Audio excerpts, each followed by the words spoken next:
Hey guys, welcome back to my channel, or welcome if you're new. My name is Steph, and I make videos all about the film, acting, and entertainment industries. If that's something that interests you, then consider subscribing. Today's video is another episode in our How to Make Your Own Movie series, and it is all about screenwriting structure as well as the development stage. So if you're ready to dive deep on the very first steps in the movie making process, then stay tuned. Ready?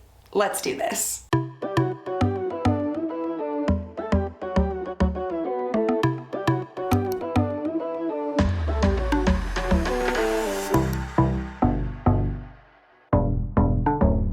We're starting from the very beginning here. We're gonna work on the development stage, we're gonna work on the screenplay, and we're really going to get the foundation of our movie formed. So when it comes to screenwriting, there are some guidelines. There's different story structure, and there's also a different screenwriting format that you need to adhere to, specifically if you plan on selling your screenplay. These rules and these guidelines aren't nearly as important if you are just producing your own movie, just you, no crew, no actors, and it's just you by yourself. But if you are involving anyone else at all, you really want it to have some semblance of professionalism, and the screenplay is the jumping off point where you really have that chance to put your best foot forward and show people that you mean business and that you know what you're doing. So why are you making this movie? Does there have to be a reason? I don't think so. Is it for art? Is it for money? Or is it for practice? Who versus? Who are we doing it versus? Oh my God. Do you want the movie to make a profit? Do you want the movie to just show off your artistic abilities? Or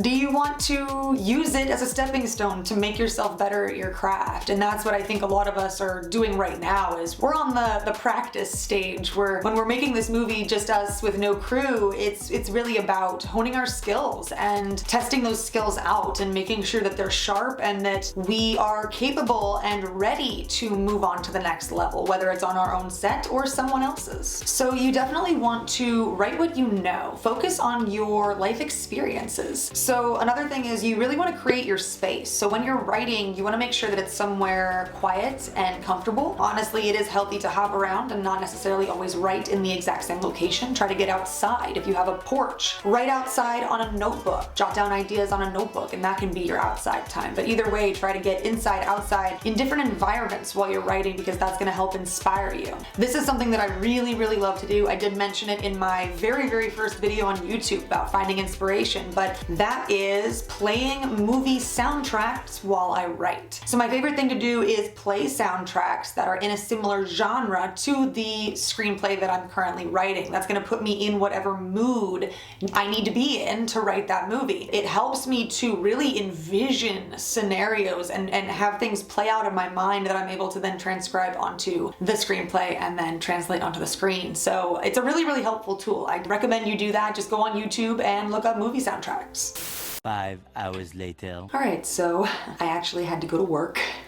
I just did a shift at the restaurant, and then I came back and I'm continuing to film. So it is kind of the middle of the night and my husband's asleep, so if the volume of my voice, if my hair, if things look different, sound different, that's why. Sorry about that, but we're just gonna roll forward, we're just gonna keep moving. So the next area that you wanna focus on is the type of plot that you're working with. And when I say the type of plot, I don't mean the genre, so I don't mean horror versus comedy versus drama. What I mean is the actual plot type, and I actually have an amazing book that really dives deep into this area. I touched on this book in my video all about my favorite acting and film books, and I'll show you right now. It is this book right here, 20 Master Plots. It's so helpful. So I'm just gonna open up to the table of contents and list off a couple of these types of plots, and so hopefully you'll get an idea of what I mean by plot type. So we have the quest, the adventure, the pursuit, the rescue, the escape, revenge, the riddle, rivalry. So these are really vague chapter headings. Obviously, it's going to go into way more detail inside the book. I'll go ahead and link this book down below, so if you are interested in checking it out and learning a little bit more about the different types of plots, then you can. And honestly, it's really invaluable not just for screenwriting, but also for writing in general. So if you're a writer that also enjoys doing short stories or novels, this book is also extremely helpful for those things as well. So a really, really important area of screenwriting is story structure. And you really want to focus on having a structure to your story that will keep your audiences engaged. You don't want to deviate too far from the norm because people are really ingrained in what they know and they're used to seeing what they're used to seeing. And that's why a lot of movies fall into these cliches and these traps, because when it comes to movies, audiences are honestly expecting very few things. And if you deviate too far from what they know, they're going to not enjoy your project. They're going to reject your project. But the same can be said for the other end of the spectrum. So if you play it too safe and you fall into too many of these cliches and these overused tropes, they're not going to find the movie exciting. It's not going to hold their interest. It's not going to be set apart from any of the other cookie cutter movies out there. You have to do something to make yourself unique, but you don't want to go too far, too unique where they don't even understand what they're watching. They still need to understand the structure of the story, and that's where the 3-act structure comes into play. Now, a lot of us might have learned about the 3-act structure in school. It comes into play with 3-paragraph essays. You've got your Act 1, your Act 2, and your Act 3. Act 1 is going to be the start. It's the establishing of your story. It's where we set up the who, what, where, when, and why. We're introducing our characters, we're introducing the setting, we're introducing the world. And as we move forward through that first act, the inciting incident comes into play. And so the inciting incident is going to be the moment in the film where the audience understands where we're going. It's sort of the turning point in the film where the plot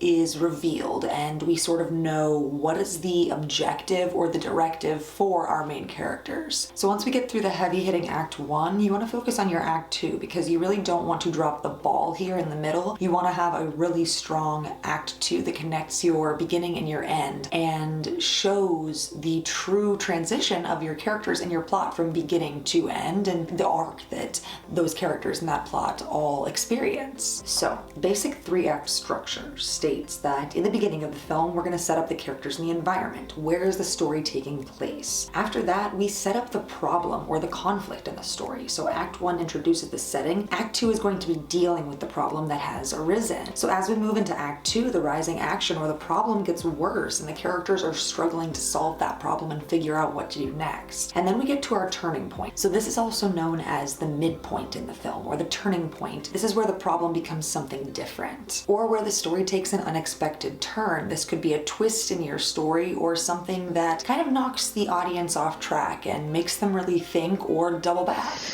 Now here's the twist, and there is a twist. After your midpoint, you want to hit a point in your story where things really go south for your main characters. This is the point in the story where the antagonist is going to have a win, and your main characters, your protagonists, are going to have a loss. They're going to have some type of blow where, whether it's physical, mental, something's going to happen that's really going to knock them off kilter, and it's really going to change their path and their trajectory and knock them off of their goal and their objective. And it's a low point, but it also shows the integrity of the character, and it shows the character themselves, and it shows how far they've come and how they are going to react to this low point and how they overcome the obstacle and move on from it. So now we get to the point where the situation becomes the most difficult. The characters are faced with impossible odds. Everything seems to be against them. It's the character's lowest point in the entire movie.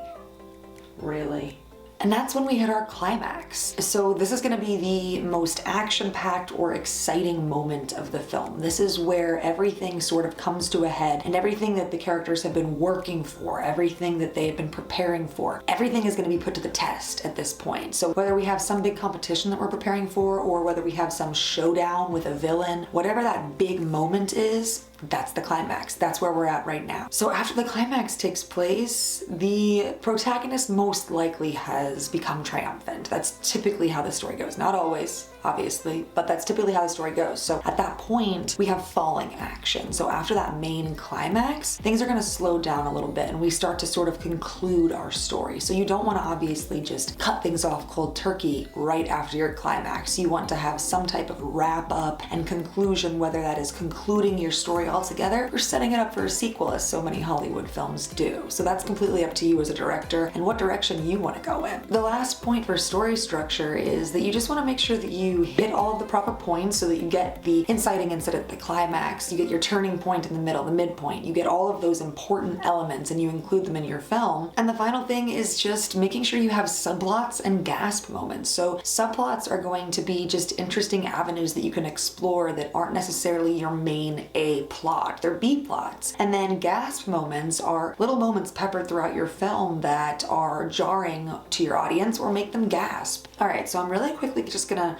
run through the overview process of writing the screenplay. So these are all of the individual steps from the very start to the very finish of the process of writing your screenplay. So you want to start by developing your idea. You want to consider markability as well as affordability, right to your means. So you want to develop the premise. You want to determine the parameters of your story, style, and structure. You want to write the title. Think of a catchy title. You want to develop the theme. Make sure that every single scene supports the moral of the story. You want to write the log line. So write a short paragraph of the story and remember to include the conflict. You want to write the treatment or the outline, or both. I like to do both. Either will help to flesh out the story into a fuller, more robust tale. You want to make sure you complete a first draft. Turn the outline into a 90-page rough draft, or whatever length you plan on making your film. And remember that 1 minute of film roughly translates to about 1 page of your screenplay. So if you're looking to write a 2-hour film, your screenplay should be 120 pages. If you're looking to write a 30-minute film, your screenplay should be 30 pages. So after you've completed your first draft, you want to work on the rewriting process. And you shouldn't just do 1 rewrite, you should do a minimum of 3, I would say, for your first project at the very least. And then the final 2 steps are optional, and it really comes down to what level you are at as a filmmaker, but you want to protect your work. This one's pretty important. So you want to register your script with the Writers Guild of America, as well as copywriting your script. And these are not very expensive processes. And then finally, you want to either produce or option your script. So to produce your script is to make your own movie. That's exactly what we are talking about here. And then to option your script is to sell it to a third party, to sell it to someone else that will then produce your film. So those are 2 viable options, and keep watching to find out how to accomplish either one. All right, so it is time to figure out our title. I really like to work with working titles. That's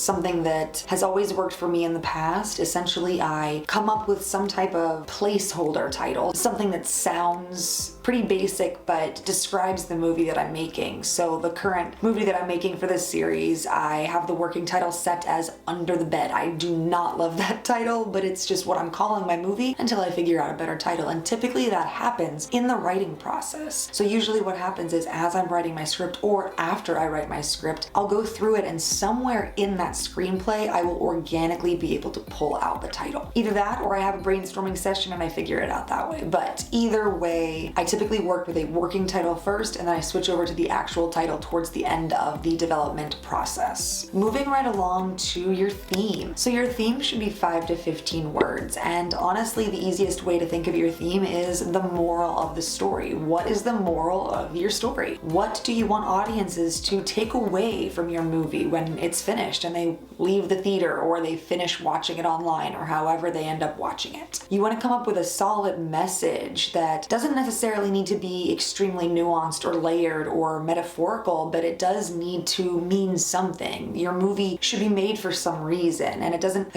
need to be this intricate reason. It doesn't need to be for charity or for nonprofit or for some greater good reason. It doesn't have to be for that. You could make a movie just because, but you still need to come up with some type of message that you want to deliver through that movie. All right, this next part's fun. This is the log line.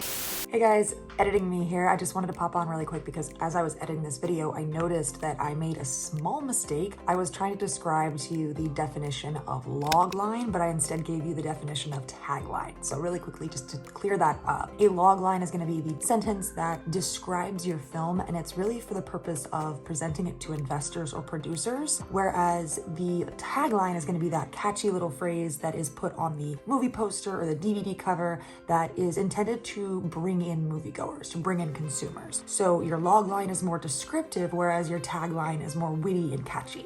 Hopefully that helps. All right, back to the video.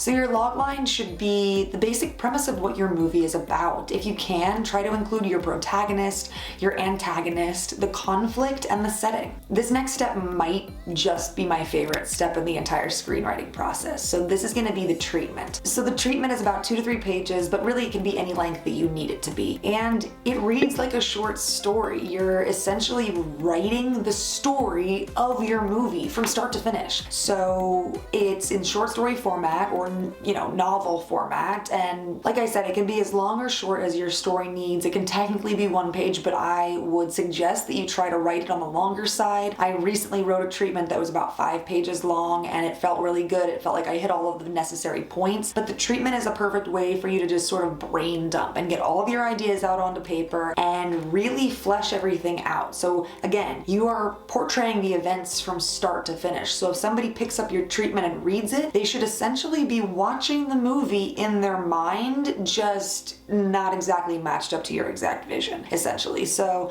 they should still get the gist of your film by only reading the treatment. All right, so just moving right along down the scale, the next step is the outline. And this is the doozy. This one should be about 20 to 30 pages. This is the long one. So essentially you want to take your treatment and just expand and keep expanding until you start forming actual scenes, and each scene is full of different moments. And so each scene should have a different number with a different heading, and then under that you'll have the different points, your A, B, C, and under those points you could have sub points 1, 2, 3 depending on how deep you want to go into your outline. And you really just want to flesh things out and go into as much detail as possible, because right now what we're doing is we're creating the step before the actual screenplay. So the outline is the step that we take before we work on our first draft. And to make our jobs easier down the road, the best thing to do is to create an extremely detailed outline. Go overboard on information so that when you're actually writing your screenplay, there aren't really questions that you have left to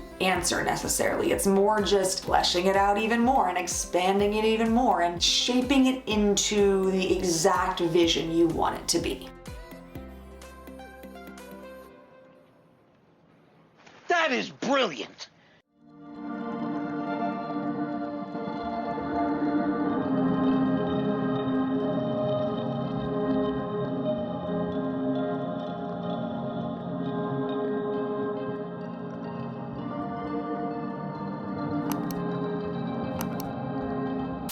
All right, bye guys. All right, so let's dive into the most important part, which is the script itself, working on your first draft. Note cards are so helpful. So another thing you want to make sure you do in your screenplay is to create setups and payoffs.